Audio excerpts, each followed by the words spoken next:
എല്ലാവർക്കും എക്സാം ഫൈനലിൻ്റെ പുതിയൊരു വീഡിയോയിലേക്ക് സ്വാഗതം. ഇന്ന് നമ്മൾ ഡിഗ്രി പ്രിലിംസിൻ്റെ ടോപ്പിക്കുകൾ സ്റ്റാർട്ട് ചെയ്യുകയാണ്. സിലബസ് വൈസ് നമ്മൾ സ്റ്റാർട്ട് ചെയ്യുകയാണ്. അപ്പോൾ നമ്മൾ ഫസ്റ്റ് എടുക്കുന്നത് ഇന്ത്യൻ കോൺസ്റ്റിറ്റ്യൂഷനാണ്. ഇന്ത്യൻ കോൺസ്റ്റിറ്റ്യൂഷൻ 5 മാർക്കിൻ്റെ ഒരു പോർഷനാണ്. അപ്പോൾ നമുക്കതിൽ സിലബസിൽ പറഞ്ഞിരിക്കുന്ന അനുസരിച്ച് ഡീറ്റെയിൽ ആയിട്ട് നോക്കാം. അപ്പോൾ വീഡിയോയിലേക്ക് പോകാം. ഇന്ത്യൻ കോൺസ്റ്റിറ്റ്യൂഷൻ എന്ന് പറയുന്നത് ഇന്ത്യൻ ലോയുടെ സുപ്രീം ലോ, അതായത് സുപ്രീം ലോ ഓഫ് ഇന്ത്യ എന്നറിയപ്പെടുന്നതും അതുപോലെ തന്നെ രാഷ്ട്രീയത്തിൻ്റെ മാനിഫെസ്റ്റോ എന്നുമാണ് അറിയപ്പെടുന്നത്. അതുപോലെ എഴുതപ്പെട്ട ഏറ്റവും വലിയ നാഷണൽ കോൺസ്റ്റിറ്റ്യൂഷനാണ് ഇന്ത്യൻ കോൺസ്റ്റിറ്റ്യൂഷൻ എന്ന് പറയുന്നത്. അഡോപ്റ്റ് ചെയ്തത് നവംബർ 26, 1949 അത് ഇഫക്റ്റീവായിട്ട് വന്നത് ജാനുവരി 26, 1950. ഇനി ഇന്ത്യൻ കോൺസ്റ്റിറ്റ്യൂഷൻ്റെ ടൈം ലൈൻ നോക്കാം. എങ്ങനെയാണ് ഇന്ത്യൻ കോൺസ്റ്റിറ്റ്യൂഷൻ ഇന്ന് കാണുന്ന രൂപത്തിലേക്ക് എത്തിയതെന്നുള്ളത് ടൈം ലൈനായിട്ട് പറഞ്ഞിട്ടുണ്ട്.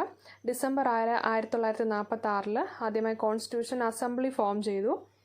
അതിനുശേഷം ഡിസംബർ 9 ഫസ്റ്റ് മീറ്റിംഗ് നടത്തി. അതിൽ താൽക്കാലിക അധ്യക്ഷനായിട്ട് സച്ചിദാനന്ദ സിൻഹയെ അപ്പോയിൻറ്റ് ചെയ്തു.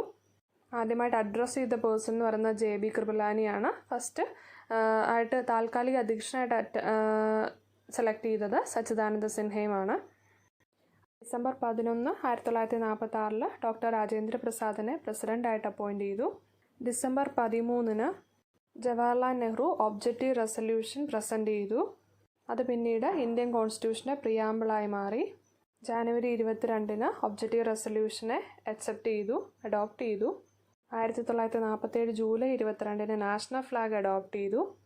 പിന്നീട് ഓഗസ്റ്റ് 15 ഇന്ത്യ സ്വതന്ത്രം. ഓഗസ്റ്റ് 20, 1947 ഡ്രാഫ്റ്റിംഗ് കമ്മിറ്റി അപ്പോയിൻറ്റ് ചെയ്തു. അതിൻ്റെ ചെയർമാനായിട്ട് ഡോക്ടർ BR അംബേദ്കറിനെയും അതുകൂടാതെ 6 മെമ്പേഴ്സും കൂടെ KN Munshi, Muhammad Saadulla, അലാദി Krishnaswamy Iyer, N Gopalaswamy Iyengar, DP കൈത്താർ, BL Mitter എന്നിവരെ അപ്പോയിൻറ്റ് ചെയ്തു. പിന്നീട് BL മിത്തറിനെ റിപ്ലേസ് ചെയ്ത് N മാധവറാവും അതുപോലെ തന്നെ DP കൈത്താറിനെ റിപ്ലേസ് ചെയ്ത് TT കൃഷ്ണരാമയ്യരും അവരെയും അപ്പോയിൻറ്റ് ചെയ്തു. നവംബർ 26, 1949 ഇന്ത്യൻ കോൺസ്റ്റിറ്റ്യൂഷൻ പാസ് ചെയ്യുകയും അഡോപ്റ്റ് ചെയ്യുകയും ചെയ്തു. ജാനുവരി 24, 1950 കോൺസ്റ്റിറ്റ്യൂഷൻ അസംബ്ലിയുടെ ലാസ്റ്റ് മീറ്റിംഗ് നടക്കുകയും 1950 ജാനുവരി 26 കോൺസ്റ്റിറ്റ്യൂഷൻ ഫോഴ്സ് വരികയും ചെയ്തു. ഫോഴ്സ് വരുന്ന സമയത്ത് അതിൽ 395 ആർട്ടിക്കിളും 8 ഷെഡ്യൂൾസും 22 പാർട്സും ഉണ്ടായിരുന്നു. പിന്നെ ഇത് പ്രോസസ്സ് ചെയ്യാൻ വേണ്ടി കോൺസ്റ്റിറ്റ്യൂഷൻ ഫോം ചെയ്യാൻ വേണ്ടി 2 ഇയേഴ്സും 11 മന്ത്സും 17 ഡേയ്സും എടുത്തു. അതുപോലെ തന്നെ 6.4 മില്യൺ എക്സ്പെൻസുമായി. 1935 government of India act replace ചെയ്തിട്ടാണ് ഇന്ത്യൻ കോൺസ്റ്റിറ്റ്യൂഷൻ നിലവിൽ വന്നത്. അതുപോലെ തന്നെ സെക്യുലർ ആൻഡ് സോഷ്യലിസ്റ്റ് എന്ന് പറയുന്ന 2 വാക്കുകൾ കോൺസ്റ്റിറ്റ്യൂഷൻ്റെ പ്രിയാമ്പിളിൽ ആഡ് ചെയ്തു. അത് 42ാമത്തെ അമെൻമെൻറ്റ് വഴിയാണ് 1976 അടിയന്തരാവസ്ഥ കാലത്താണ് അത് ആഡ് ചെയ്തത്. സെക്യുലർ ആൻഡ് സോഷ്യലിസ്റ്റ് എന്ന് പറയുന്ന 2 വേർഡ്സ് പ്രിയാമ്പിളിൽ ആഡ് ചെയ്തത്. റിപ്പബ്ലിക്കിന് ശേഷം ഫസ്റ്റ് സ്പീക്കർ എന്ന് പറയുന്നത് GB മാവലാങ്കർ ആയിരുന്നു. ഇപ്പോൾ നിലവിൽ കോൺസ്റ്റിറ്റ്യൂഷനിൽ 470 ആർട്ടിക്കിളും 12 ഷെഡ്യൂളും 25 പാർട്ടും ഉണ്ട്. ഭരണഘടനാ പ്രകാരമായ പരമാധികാരം നൽകിയിരിക്കുന്നത് ജനങ്ങൾക്കാണ്. ഇനി ഇന്ത്യൻ കോൺസ്റ്റിറ്റ്യൂഷൻ്റെ ആമുഖത്തിനെ പറ്റി നോക്കാം. അത് സ്റ്റാർട്ട് ചെയ്യുന്നത് ഭാരതത്തിലെ ജനങ്ങളായ നാം, അല്ലെന്നുണ്ടെങ്കിൽ we the people of India എന്നാണ് സ്റ്റാർട്ട് ചെയ്യുന്നത്. എൻഡ് ചെയ്യുന്നത് give to ourselves this constitution എന്ന ലൈനോട് കൂടിയാണ്. ആമുഖം എഴുതിയത് ജവഹർലാൽ നെഹ്റു ആണ്. അദ്ദേഹമാണ് ആധുനിക ഇന്ത്യയുടെ ശില്പി എന്ന് അറിയപ്പെടുന്നത്. ഇന്ത്യൻ ഭരണഘടനയുടെ സത്തും ഭരണഘടനയുടെ താക്കോലുമാണ് ആമുഖം എന്നാണ് പറയപ്പെടുന്നത്. ആമുഖ ലക്ഷ്യങ്ങൾ എന്നും പറഞ്ഞ് ഒരു 5 ലക്ഷ്യങ്ങൾ പ്രിയാമ്പിൾ പറഞ്ഞിട്ടുണ്ട്. അതാണ് പരമാധികാരം, സ്ഥിതി സമത്വം, ജനാധിപത്യം, റിപ്പബ്ലിക്ക്, മതേതരത്വം. Republic, sovereignty, socialist, democracy and secular. ഭരണഘടനയുടെ സവിശേഷതകൾ: 1 പാർലമെൻ്ററി ഭരണ സമ്പ്രദായമാണ്.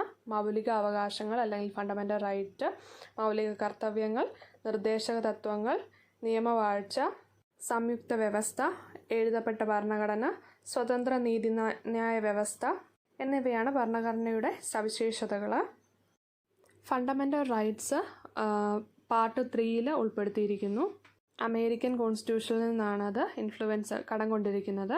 അതുപോലെ മൗലിക അവകാശം ലംഘിച്ചാൽ സുപ്രീം കോടതിയിലോ അല്ലെങ്കിൽ ഹൈക്കോടതിയിലോ നേരിട്ട് നമുക്ക് സമീപിക്കാൻ പറ്റും.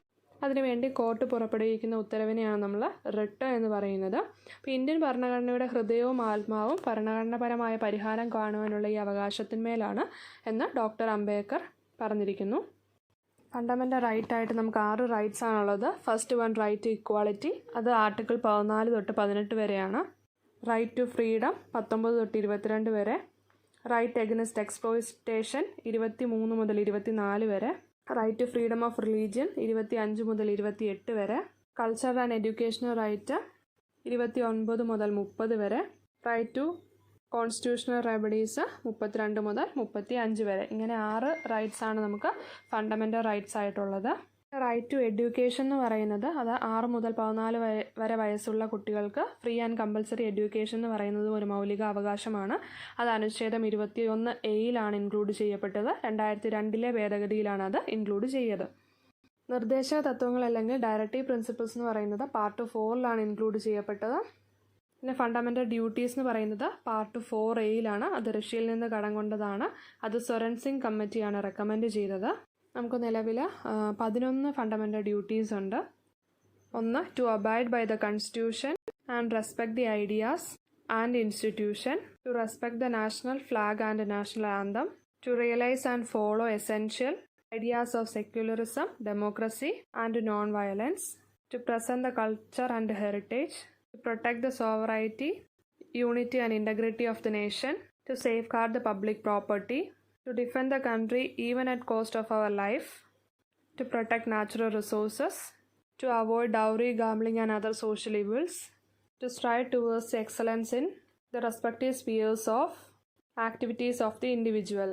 ഇത്രയുമാണ് നമ്മുടെ ഫണ്ടമെൻ്റൽ ഡ്യൂട്ടീസ്. അടുത്ത നമുക്ക് സിലബസിൽ വരുന്ന ടോപ്പിക്കാണ് സിറ്റിസൺഷിപ്പ്. സിറ്റിസൺഷിപ്പ് എന്ന് പറയുന്നത് ആർട്ടിക്കിൾ 5 തൊട്ട് 11 വരെ ആണ് പറഞ്ഞിരിക്കുന്നത്. അത് സിറ്റിസൺഷിപ്പ് ആക്ട് 1955 പാസ്സാക്കിയത്. അപ്പോൾ നമ്മൾ ഇന്ത്യൻ കോൺസ്റ്റിറ്റ്യൂഷൻ്റെ കുറച്ച് സിലബസ് വൈസ് ആയിട്ടുള്ള ആദ്യത്തെ കുറച്ച് പോർഷൻസാണ് നമ്മൾ ഈ വീഡിയോയിൽ ഡിസ്കസ് ചെയ്തത്. നിങ്ങൾ വീഡിയോ കണ്ട് നോക്കിയിട്ട് എന്തെങ്കിലും ഡൗട്ട്സ് ഉണ്ടെന്നുണ്ടെങ്കിൽ കമൻറ്റ് ചെയ്യുക. എന്തെങ്കിലും സജഷൻസ് ഉണ്ടെങ്കിലും കമൻറ്റ് ചെയ്യുക. ലൈക്ക് ചെയ്യുക, ഷെയർ ചെയ്യുക. താങ്ക്